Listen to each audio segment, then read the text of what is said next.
जाजपुर रे ब्रिज रु तलकू ओलटिला यात्रीवाही बस 5 जन मृत्युवरण करछंती। NH16 रो बारवाटी ब्रिज रे बस टी दुर्घटनाग्रस्त होउची।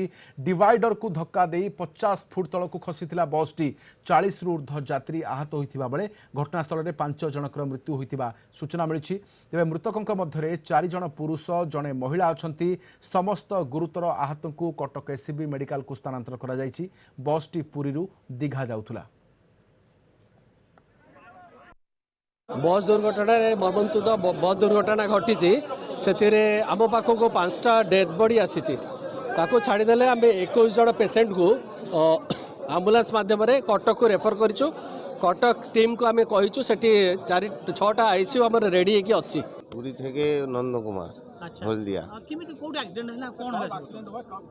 আমরা ভিতরে বসছিলাম সিটে কিভাবে হয়েছে আমরা সেটা জানি না।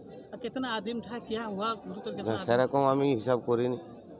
আমরা প্যাসেঞ্জার হিসাব করতে কেন যাব কিরকম বলবো আমি আমরা গাড়ি আমরা কি দেখেছি প্যাসেঞ্জার আমি জানবো কি ठीक 8:45-50 ভিতরে বসটা উপর পড়িলা হলা বহুত জোর আওয়াজ হলা লোক মানে আমি মানে সব বাজারে থিলু দৌড়িকি আসিলু আসলা পরে দেখা গলা যে বস পুরা তলে रोड মানে रोड রু তলে পড়িছি পড়িলা পরে পোলো উপরକୁ তଳକୁ পড়িছি पड़ा पर सब लोक लोकाल लोक जो मैंने सब उद्धार कम लगे बस पूरा पलटि पड़ा पैसेंजर जो अल्प आहत होते पचार बुझा अनुसार से कहते 60 जन लोक थे भुवनेश्वर कालकाटा जाते प्राय लोक आमर पंचायतर लोक मैंने सहयोग कर पाख पड़ोशी लोक मैंने जो मैंने भी थे से समय समस्त सहयोग बल आसिक धर्मशाला मेडिकल पहुँचते मेडिकल थाना आम धर्मशाला थाना आईसी समस्ते उपस्थित तहसीलदार उपस्थित समस्त सहयोग पुणी कटक मेडिकल को समस्त स्थानांतरित कराई।